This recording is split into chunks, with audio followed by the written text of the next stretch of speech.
Hi, I'm Babita Shrivastava. As you know, Sukriti professional academy हमेशा अपने students को practical knowledge देती है। तो आज हम आए हैं डिज़ाइन ले आर्टे में अपने स्टूडेंट्स को स्टोन के बारे में समझाने के लिए। सो लेट्स गो एंड सी।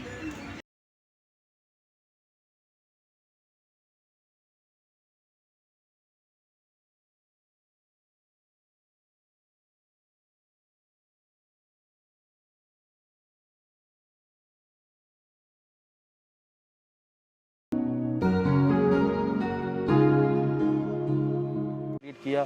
इसके अलावा दिल्ली में तो रेगुलर हम रेजिडेंशियल प्रोजेक्ट कर रहे हैं, इसमें होटल्स करते हैं हम। इसके बाद आपका रेजिडेंशियल में मेजरली रेजिडेंशियल में हम करते हैं वॉल म्यूरल्स हो गए, आपकी वर्टिकल क्लैडिंग हो गई। सबको समझ में आ रहा है ना क्लैडिंग क्या होता है? किसी को समझ नहीं आ रहा तो बीच में मुझे टोक सकता है। किसी को क्लैडिंग समझ में नहीं भी क्लैडिंग का मतलब किसी चीज़ को आप किसी पत्थर को जब हम लगाते हैं दीवार से चिपकाते हैं तो उसे क्लैडिंग कहते हैं। जैसे हमने ये इसको क्लैड किया हुआ है, ये ड्राई क्लैड है क्योंकि इसमें हम तो मनीष आपको थोड़ा एक्सप्लेन करेंगे मशीन के बारे में। मशीन क्या होती है, क्या क्या पार्ट होते हैं और कैसे मेंटेन करते हैं हम, और क्या प्रोसेस होता है पूरा पत्थर लाने से लेकर लगाने के बाद निकालने का। तो मनीष आप बताइए। एक्सिस है और ये वाई एक्सिस है, और जो अप एंड डाउन होता है वो हमारा जेड एक्सिस है। ये हमारा ये जो इसमें टूल हम कटिंग के लिए यूज करते हैं, ये डायमंड के टूल। जितनी डायमंड की कटिंग लेंथ है 20 mm, वो ख़त्म नहीं हो जाएगी तब तक ये टूल यूज हो सकता है। जबकि और ये दूसरे टूल है इलेक्ट्रोप्लेटिंग और वैक्यूम ब्रेस जो है, ये एक बार रब्ड होने के बाद, ये सब एक बार रब्ड होने के बाद ये ख़राब हो जाते हैं, इनको हम दोबारा यूज़ नहीं कर सकते हैं। ये एक्चुअली हम यूज़ करते हैं ग्रेनाइट या अदर हार्ड स्टोन्स के लिए, जैसे ग्रेनाइट हुआ, बिजौलिया हुआ, उन सब के लिए। और ये सब ये टूल्स हम यूज़ करते हैं मार्बल में। सब डिज़ाइन के ऊपर डिपेंड करता है, कैसी डिज़ाइन है उस पर डिपेंड करता है। अभी ये जो पीस हमारा चल रहा है, इसमें हमारा अभी 13 आवर्स हो चुके हैं, अभी 2 से 3 घंटे और चलेगा। 15-16 घंटे मिलते एक पत्थर पे डिज़ाइन बनने। प्रोडक्ट यहाँ से फाइनल मशीन से उतर जाता है तो उसको हम पहले सुखाते हैं। सुखाने के बाद सबको सुनाई दे रहा है? नहीं, इसको हम सुखाते हैं। जब ये पूरा तरह से ड्राई हो जाता है फिर हम अपनी गाड़ी मंगाते हैं और जहाँ जाना होता है वहाँ जाते हैं। वहाँ जा कर के फिर इसका एज कटिंग होता है। सबसे पहले ये जो ऑर्डर दिया हुआ है इससे पहले कट के तैयार होता है। कटने के बाद में इसकी वॉशिंग होती है, धुलाई होता है। धुलाई के होने बाद उसको हम वॉल पे फिक्स करते हैं। ये हम यहाँ से प्रतिक्रिया है। मैं थोड़ा डिटेल करके बोलता हूँ। मिश्रा जी वैसे तो एक्सपीरियंस 25 साल का है स्टोन इंडस्ट्री का, लेकिन पब्लिक स्पीकिंग का एक्सपीरियंस इनका शायद 1 दिन का है, तो इसलिए थोड़ा सा नर्वस हैं। ये जो स्टोन है, स्टोन जब वहाँ से उतरता है तो हम ड्राई होने तक वेट करते हैं। 1 से 1.5 दिन लगता है क्योंकि इसकी पोरोसिटी जो होती है मोर देन 50% होती है। कितनी परसेंट होती है? हाँ, क्योंकि इसमें सिलिका, मैंने ऐसा बोला है, सिलिका की मात्रा ज़्यादा होती है, यानी बालू जो रेता जिसे बोलते हैं उसकी मात्रा बहुत ज़्यादा होती है। इसके लिए वाटर अब्जॉर्व करता है, ज़्यादा से ज़्यादा वाटर अब्जॉर्व करता है। तो मोर देन 50%, कभी कभी 90%, मतलब पानी आप जितना डाल रहे हैं, 1 लीटर पानी डालेंगे तो 900 ml पी लेगा पर स्क्वायर फीट पे वो होता है। ठीक है।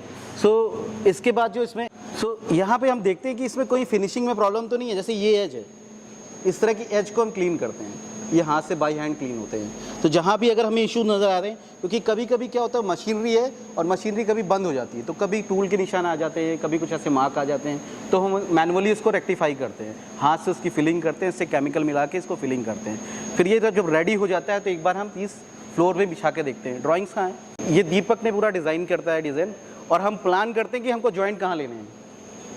तो हम जॉइंट अकॉर्डिंगली इस तरह से प्लान करते हैं कि जॉइंट्स हमें कहाँ प्लान करने हैं, कम से कम विजिबल रहे। क्योंकि इंडिया में जब भी आप किसी साइट पे जाते हैं या क्लाइंट से मिलते हैं तो लोग कहते हैं जॉइंट कम से कम नज़र आने चाहिए। आप यूरोप में देखेंगे, यूएसए में देखेंगे, वो जॉइंट्स को हाईलाइट करते हैं, वो वहाँ पे ग्रुप ले लेते हैं, वी ग्रुप ले लेते हैं। वी ग्रुप समझ में आ रहा है आप सबको? नहीं समझ आ रहा है? वी शेप में होता है, डेप्थ में आपको ग्रुप करना है। हमारे पास सैम्पल है कोई?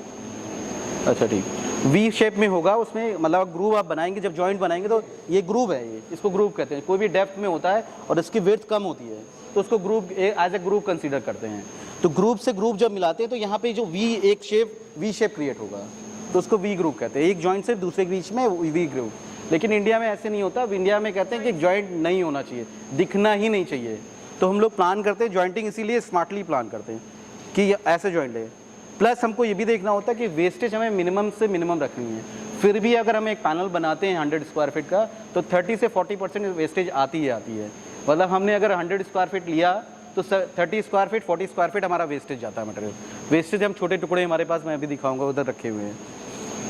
फिर नेक्स्ट स्टेप जब आता है, जॉइंट की बात क्यों कर रहे हैं? टूटने की डर से जॉइंट की बात क्यों की है यहाँ पे? जॉइंट की बात इसलिए हो रही है, अगर आपको बड़ी वॉल पे क्लैडिंग करना है, आप एकदम पूरा इतनी बड़ा नहीं लेके जा पाते ना आप साइड पे, तो आपको उसको ब्रेकअप करके ले जाना होता है, अदरवाइज तो रास्ते में टूट जाएगा। 20 फुट बाय 20 फुट का तो पैनल नहीं ले जा सकते, अगर कहीं पे बड़ा लगाना है तो वो पीसेस में बनेगा और साइड पे जा करके ज्वाइन होगा। तो जब ज्वाइन करोगे तो वो ज्वाइंट नजर आएगा, उसकी बात हो रही है। ठीक है, अब जैसे एक छोटा पीस, हर जगह छोटे पीसेस थोड़ी लगेंगे। ठीक है, थैंक यू वेरी मच। मतलब मेरा पढ़ाने का कोई एक्सपीरियंस नहीं है, तो मुझे माफ़ करिएगा, कुछ चीज़ें छूट रही हैं, मैम मेरी हेल्प कर रही हैं। बट सर मतलब जितने भी हम ज्वाइन करेंगे वो एक ही साइज़ के होंगे ना सारे? ये डिपेंड करता है कि आपका वॉल साइज़ कैसा है, पैटर्न कैसा चल रहा है। जैसे मैंने अभी हमने देखिए, इसमें देखिए 3 जॉइंट्स दिए हैं, 1041, ये MM में है सारे साइज़। MM में इसलिए हम लेते हैं कि एक्यूरेसी हमारी और बढ़िया है। हमारी एक लाइन यहाँ चल रही है, सबको दिख रहा है? से एक लाइन चल रही है यहाँ पे, तो हम उसको हाइड करने के लिए उस लाइन पे हमने जॉइन किया, प्लान किया। फिर हमारा नेक्स्ट स्टेप होता है, क्लाइंट को हमने ड्राइंग दिखा लिया, अप्रूव कर लिया। नेक्स्ट स्टेप होता है हम 3D क्रिएट करते हैं, इस तरह के 3D व्यूज़ क्रिएट करते हैं जो विजुअली ऐसा दिखे। आप लोग भी बनाते होंगे, ये 3D मैक्स पे बनाए हुए हैं सारे हमने। फिर इसमें प्लान कर लेते हैं कि हमें डेप्थ कहाँ रखनी है, कितना किस तरह से डिज़ाइन को बनाना है, यहाँ प्लान करते हैं।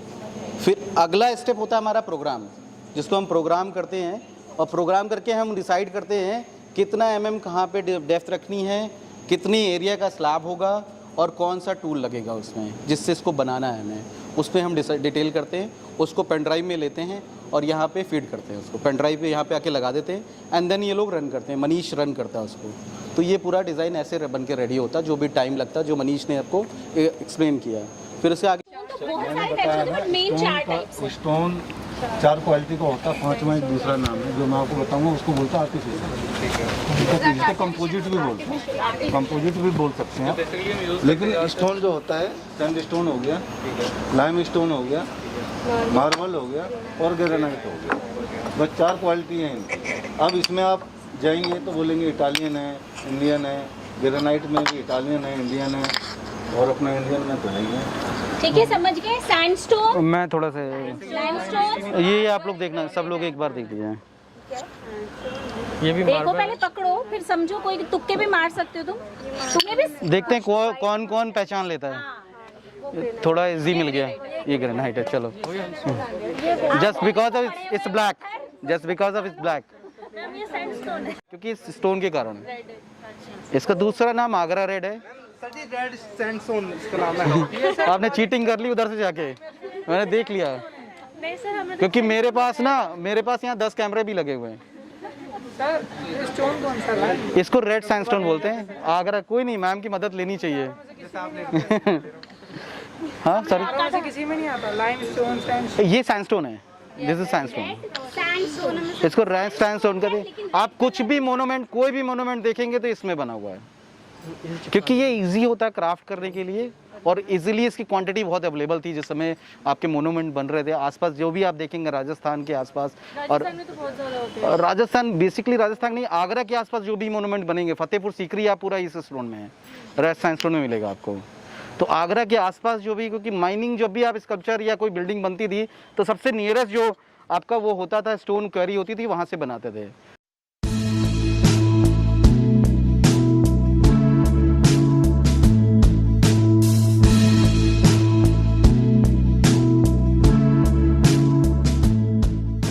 मॉल में आप जाते हो ना, तो जाके दीवारों को, फर्श को, सीलिंग को देखो। बिल्कुल, कितना बड़ा लेवल बहुत राइट वर्ड यूज़ किया है। इनले को कारपेट भी बोलते हैं, इनले कारपेट बोलते हैं इसको, ज़्यादातर इनले स्टोन कारपेट बोलते हैं। तो अगर थोड़ा सा लेमन टर्म में जो लोग समझ पाएँ, उसको कारपेट ही बोलते हैं, स्टोन कारपेट बोलते हैं। तो इस तरह से होता है। और कुछ रह गया जो कवर नहीं किया अभी? वो जो सबसे ज़्यादा अटेंटिव लग रहे थे, क्योंकि हाइट भी ज़्यादा इनकी, तो देखने में सारे एंगल से दिख रहे थे। सर आपने बताया कि ग्रेफाइट जाते थे और पॉलिशिटी के लिए अब पढ़ रहे हो क्या इसमें से? सर आपने बताया ग्रेफाइट जो है मेनली पॉलिशिटी के लिए यूज होता है। ग्रेफाइट, ग्रेनाइट उसके बाद सर आपने बताया पोरोसिटी में हाईएस्ट है सैंडस्टोन और जो मतलब जो जिसकी लो कैपेसिटी वाली वो लाइमस्टोन की भी होती है। उसके बाद आपने थोड़े बहुत स्टोन अपने एग्जाम्पल पूरे उसके लिए वीडियो बनाई थी, आपने वाटर रख के देखा। फिर आपने बताया कि थोड़ा नॉर्थ से था तो उसमें थोड़ा लेकिन थोड़ा एब्जॉर्ब कर रहा था, ज़्यादा नहीं कर रहा था। आपने जैसे एग्जाम्पल देखिए बता। तो आप लोग कितने नंबर देंगे इनको 10 में से? देखो पास नहीं कर रहे हैं आप। तो बाकी के 5 बताने पड़ेंगे। ऐसा ही है।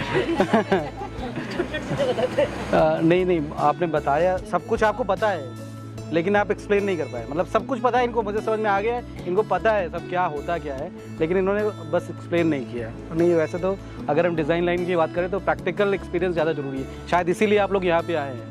तो प्रैक्टिकल एक्सपीरियंस ज़्यादा ज़रूरी है रिटन एक्सपीरियंस से ज़्यादा, कि पोरोसिटी होती क्या है ये जानना ज़रूरी है, ये ज़रूरी नहीं कि डिफिनीशन क्या होगी उसकी। तो पोरोसिटी के बारे में इन्होंने जो बताया बिल्कुल सही बताया कि पोरोसिटी यानी अब पानी पीने की क्षमता कितनी होती है, दैट्स इट, ये आपको पता होनी चाहिए। और वो सबसे ज़्यादा सैंडस्टोन में होती है, सबसे कम ग्रेनाइट में होती है। और मटेरियल, टाइप्स ऑफ मटेरियल में जब हम बात कर रहे थे तो हमने बेसिक 4 इसलिए बताए थे कि मटेरियल इसके अलावा भी होते हैं जिन पे हम बात कर सकते हैं। इसके अलावा एक मटेरियल और भी है जिस पे हम बात करना चाह रहे थे। ये एक मटेरियल है जिसको सेमी प्रीशियस कहते हैं। ये सेमी प्रीशियस है, इसको अगेट बोलते हैं। अगेट तो कोई अगाते बोलता है, कोई अगेट बोलता है, सब अलग अलग है। ये TE, हाँ अगेट। इस पर अलग अलग कलर आते हैं। मेजरली जो इंडिया में यूज़ हो रहा है, इंडिया में ज़्यादातर डाई करके यूज़ हो रहा है। डाई करते हैं, वाइट लेते हैं।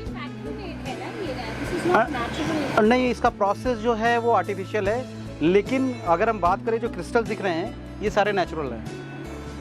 तो अगर आप थिकनेस देखेंगे ना तो ये थिकनेस पे यहाँ पे आपको एक एज दिख रही होगी, पूरी लेज ये पूरी दिख रही ना, तो इसमें 2 लेयर दिख रही हैं। तो जो ऊपर की लेयर है वो अगेट है, उसको स्लाइस किया हुआ है। जैसे पाइनएप्पल को स्लाइस करते हैं ना, उसी तरह से इसकी रॉक्स होती है, छोटी छोटी टेढ़ी मेढ़ी होती हैं, उनको स्लाइस करते हैं और आउटर एरिया को छील लेते हैं। फिर इसको प्लेसमेंट कर देते हैं। प्लेसमेंट करने के बाद उस पर इसके ऊपर रेजिन पोर कर देते हैं। रेजिन जानते हैं सब लोग? ट्रांसपेरेंट रेजिन होता है जिसके ऊपर पोर कर देते हैं। उसके बाद इसको पलट के फिर पॉलिश कर देते हैं। सूखता कितनी देर में होगा? इसको 24 घंटे से 48 घंटे में सूख जाता है, क्योंकि फास्ट सूखता है, बहुत फास्ट सूखता है। तो इसमें अलग अलग केमिकल्स आते हैं। अब इसकी कॉस्टिंग जो डिपेंड करती है केमिकल पे ज़्यादा करती है। तो अगर मैं बात करूँ तो 1000 रुपये से लेकर 3000-3500 रुपये स्क्वायर फीट तक बिकता है ये ज़्यादातर लोग जो बैकलाइट करना, जैसे ये पैनल बना हुआ है ना, बैकलाइट करने के लिए बना हुआ है। तो आप कहीं भी देखेंगे ना जहाँ धूप आ रही हो, ये ग्लो करेगा। ये धूप के लिए नहीं, लाइटिंग का हम प्रोविज़न करते हैं। जब भी हम किसी बार काउंटर पे लगाते हैं या टेबल टॉप पे लगाते हैं तो ग्लो करने के लिए पीछे आपका MDF का फ्रेमवर्क बनाते हैं, उस पर लगा देते हैं। सर ये नीचे में जो लेयर है वो किसकी लेयर है? ये रेजिन की लेयर है, आपका रेजिन है, इसको थिक करने के लिए। हाँ, थिक करने के लिए तो पूछ सकते हो। ये टफ वन होगा, पूछो फिर। अच्छा मुझे बताइए कि 3 तरह की फिनिशेस बताइए, कौन बताएगा? हाथ उठाइए, बताइए। फिनिशेस हाँ बताइए आप। नाम तो नहीं पता, लेकिन ये पता है किस तरीके से होते हैं। नहीं, नाम बता रहे हैं आपको। आप टाइस पूछ रहा हूँ, आप बता रहे हैं कि देखने में कैसे हैं। मैम लग रहा है आप ही को रखना पड़ेगा। मैं ले लूंगी सारे गिफ्ट और तुम्हारे तो लगाऊंगी 0। जो तुम बनाने वाले ना कल परसों में तो फिनिशेस कितने? हाँ शुरू करिए, आपको मिल सकता है मुझे लग रहा है। ठीक है, मोल्डिंग ठीक है। इनले फिनिशेस में नहीं आता। कार्विंग फिनिशेस वो है, लेकिन कौन आ रहा है सबसे पहले ये बताओ, क्योंकि काफ़ी क्लोज जा रहा है। हाँ आप बताइए। कैलिब्रेसी नहीं, सही नाम। हाँ सॉरी, करेक्ट। दूसरा है भी इन्होंने कुछ बताया था, मोल्डिंग वो हो गया, वो आगे आपसे निकल गया, उनके हाथ में आ गया। Moulding, calibration, sorry correct. चलो स्प्लिट। बिबा ये इनका एक नाम नोट कर लेना ऋतु के लिए।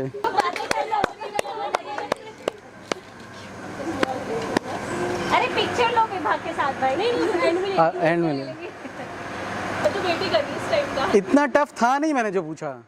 मतलब अगर 3 स्टेप में बताना है प्रोसेस तो कैसे बताएंगे आप, हम कैसे काम करते हैं? कौन बताएगा? रात उठ रहा है। किसने बताया? सबसे पहले हाथ किसने उठाया? आप बताइए। बस 3 स्टेप यूज़ करने हैं कि कैसे आप करते हो। पहले हम डिजाइन सेट करेंगे, हाँ हाँ हाँ हाँ, मार्बल सेट करेंगे, ठीक है। फिर उसके बाद हम अपना वो कौन सा वाला वो स्टिक मतलब क्या कहते हैं डायमंड 3 स्टेप पूछा था, लेकिन आप बताइए बताइए। ठीक है, मैं समझ जाऊँगा, बताइए।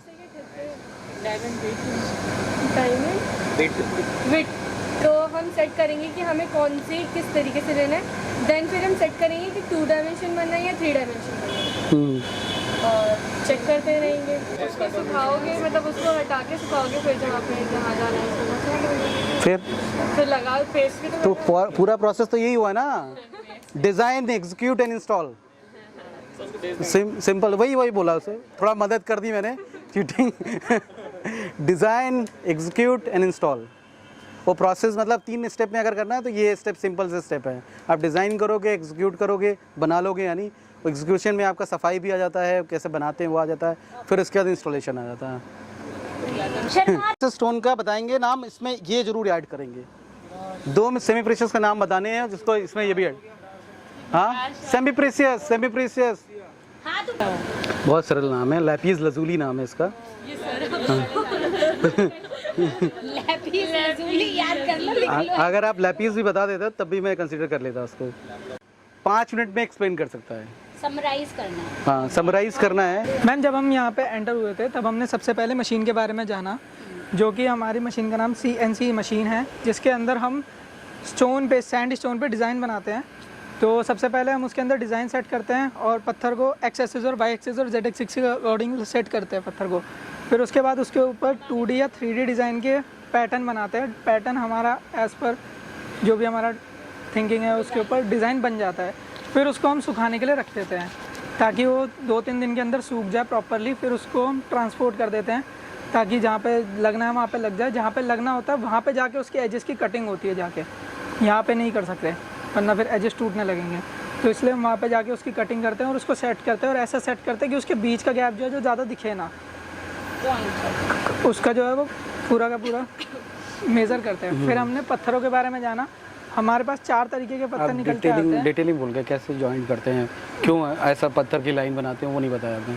तो पत्थर जो हम जॉइन करते हैं तो उसके अंदर हम फिलिंग करते हैं। नहीं, जॉइंटिंग, ड्राइंग के आपने जॉइंटिंग डिटेल, जॉइंटिंग डिटेल क्यों ऐसी लेते हैं, क्यों बनाते वो हैं? हम जॉइंटिंग डिटेल इसलिए ऐसी लगाते हैं ताकि वो पूरा का पूरा जो टुकड़े हैं ना, वो टुकड़े ना लगे, पूरा का पूरा एक पूरा डिज़ाइन लगे, पूरा 1 पीस लगे वो, इसलिए हम करते हैं। फिर हमने पत्थरों के बाद जाना। हमारे पास 4 तरीके के होते हैं। लाइमस्टोन होता है, सैंड स्टोन होता है, ग्रेनाइट होता है, और एक हमारे पास मार्बल होता है। तो फिर उसके बाद हमने उनके बारे में डिस्क्रिमिनेट करा। जो सैंड स्टोन होता है वो सबसे ज़्यादा पानी एब्जॉर्ब करता है, तो उसको हम सूखने के लिए ज़्यादा टाइम लगाते हैं। तो फिर और जो ग्रेनाइट होता है वो सबसे ज़्यादा कम पानी एब्जॉर्ब करता है, इसलिए हम उसको ऐसी जगह पे लगाते हैं जहाँ पानी का यूज़ ज़्यादा होता है, जैसे किचन हो गया, बाथरूम हो गया, ऐसी जगहों पे। फिर उसके बाद हमने आगे बढ़े थे, हमने डिज़ाइंस के बारे में देखा। 2D डिज़ाइंस होते हैं, 3D डिज़ाइंस होते हैं। 3D डिज़ाइंस को हम ज़्यादातर मोल्डिंग के तरीके लिए बनाते हैं। और दूँ क्या अलग अलग ये हमारे साथ जैसे ये डिज़ाइंस हो जाते हैं, हमारे पास विंडो हो जाती है। ये 2D में भी बना सकते हैं हम, 3D में भी बना सकते हैं, वो हमारे कस्टमर के ऊपर, वेंडर के ऊपर डिपेंड करता है।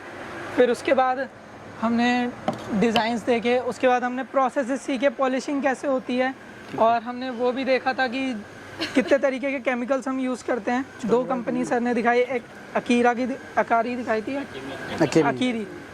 अकीमी दिखाई थी। अकीरा याद है आपको? हाँ, अकीरा के अकीमी याद है सर, वो याद है। वो पॉलिशेस दिखाए, कंपनी केमिकल्स दिखाए थे जो कि लगाते हैं, उससे जो पानी एब्जॉर्प्शन होता है वो कम हो जाता है थोड़ा। करेक्ट। तो फिर हमने इसके बारे में जाना। ये डिज़ाइंस होते हैं, मार्बल्स के ऊपर हम डिज़ाइन बनाते हैं, इले बोलते हैं इसके प्रोसेस को, जिसके अंदर हम थोड़ा 1 या 6-5 mm का थोड़ा गैप बना के उसके अंदर हम दूसरे तरीके के स्टोन्स भरते हैं, फिर उसको पॉलिश किया जाता है। फिर आगे आगे आए तो हमने पॉलिशेस के बारे में देखा कि हम पॉलिशेस कैसे करते हैं। उसके लिए हमारे पास टूल्स होते हैं, हमारे पास जो उसको बट्टी बोलते हैं, उसका यूज़ करके उसको हैंड मशीन पर लगाया जाता है, और पॉलिशिंग को जो फ्लैट सरफेस होता है तब उसके ऊपर रख के उसको पॉलिश किया जाता है। और पॉलिश करने से पहले हम एक पाउडर लगाते हैं जिसे इटालियन पाउडर बोलते हैं, इटालियन पाउडर, पॉलिश पाउडर बोलते हैं, उसको लगा के फिर उसको पॉलिश की जाती है। और पॉलिश के अलग अलग स्टेप होते हैं, अलग अलग नंबर के वो बट्टी आती है। तो अगर वो हमने वो प्रोसेस अगर अच्छे से नहीं किया तो पॉलिशिंग उतने अच्छे से नहीं आ पाएगी। फिर हमारा क्वेश्चन सेशन शुरू हो गया था। 5 मिनट से ज़्यादा हो गए। Thank you ma'am.